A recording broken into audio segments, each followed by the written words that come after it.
Қарынды осылай тап-таза қылып әрі тез тазалағыңыз келсе, видеоны соңына дейін көруге кеңес беремін.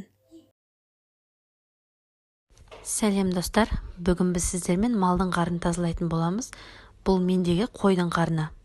Ең бірінші бүрленетін қарындардың бәрін алып, ыдысқа салып, азырақ су құйып, мол қылып тұздап қоямыз. Мына жерде 40 қатпар деген қарын бар, аралары қатпар-қатпар, соның арасын бәрі жақсылап тұз кіру керек.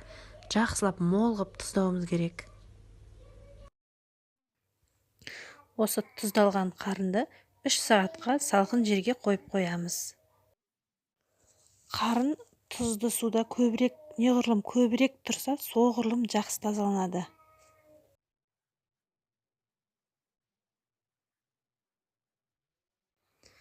Үш сағаттан соң алып тазалап көреміз.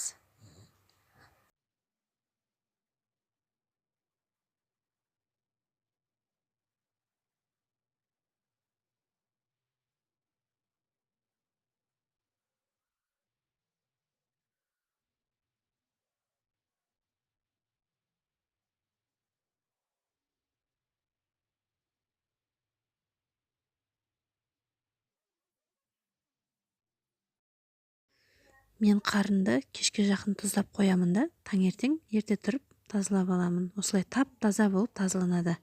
Неғұрлым көбірек тұрса, соғұрлым жақсы. Лайк басып, подписка жасап, комментарий жазуды ұмытпайық достар.